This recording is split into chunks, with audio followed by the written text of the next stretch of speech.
Gosh, dang it, everybody. The one thing Echo Fox had going for them, that being selling their LCS spot, has now fallen through, and I continue to question the future of that organization. Welcome back, everyone. My name is Jake, and here is Esports News for all of you. An update on the story of the sale of Echo Fox and their LCS spot, that being Kroenke Sports. Apparently, Kroenke Sports, though, is no longer buying the spot because why? They're being sued by one of their own people, that being the Sentinels CEO, Robert Moore, apparently taking out on them because of a breach or a violation of their joint venture together. We'll break that down in a second, guys, but seriously, some real struggles are going on in the Echo Fox organization. Rick and the gang, I guess you guys probably know if you've been following this channel, are undergoing some serious issues and problems, and this just adds to that list. As Kroenke Sports was going to buy the spot for just over $30 million, that has now actually fallen through, according to leak, because they are being sued by the Sentinels CEO, that being Robert Moore. Apparently, the Sentinels actually operate the LA Gladiators. That is the Overwatch League team of the umbrella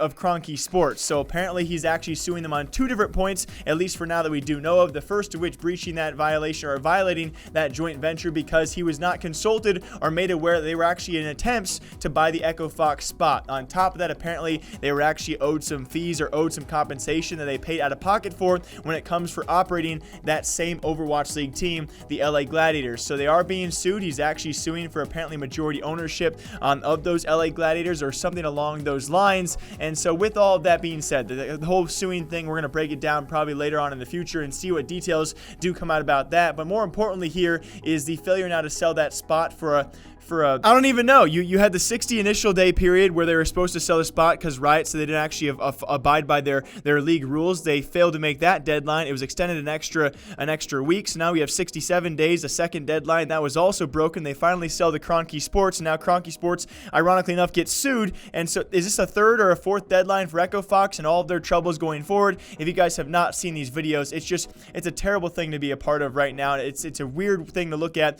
from the outside looking in. That being Echo Fox, though, apparently still has offers for that spot, thanks to, according to Jacob Wolf, who of course has been covering these articles as well, which will be linked down below for all of you guys. According to him, there is still interest from a few teams or organizations out there for that LCS spot, one of them being Evil Geniuses. They actually got rid of their Call of Duty roster and will not be pursuing the Call of Duty franchise league, whether it's called the World League, the Global League, whatever they're going to call it. They chose not to pay the $25+ million for that, and instead apparently have interest in the LCS, which I think is a great call for a team like EG or an org like EG. Alongside them, also interest from Complexity, who also has some big Texas money, right? They have a new HQ, which is, as in Texas fashion, ginormous. It's the bigger the better over there. And very lastly, from Dick Clark Productions, that's going to be Alan Shapiro, who I'm sure a lot of you guys have not heard about, especially in the esports scene. So there is apparently, supposedly, according to Jacob Wolf and other sources, supposedly still interest in that LCS spot Echo Fox does hold. There is, of course, still value there for a promising franchise league. I would say,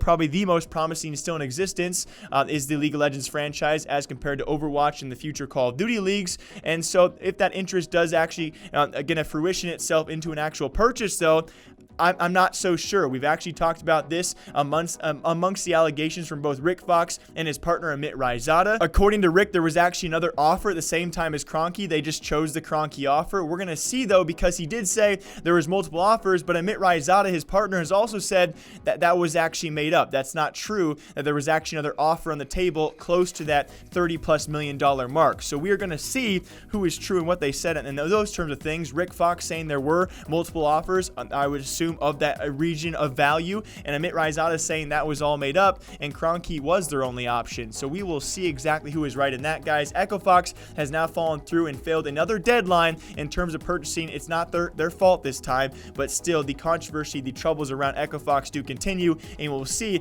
who actually purchases that spot, and if there is now a real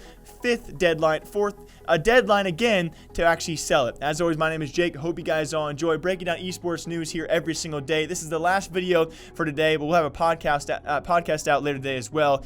In terms of esports and CSGO news, we'll have those out tomorrow again, and I can't wait. Thank you all for watching today. Thank you all for subbing, liking, commenting. You guys are awesome. Until next time, I'll see you soon.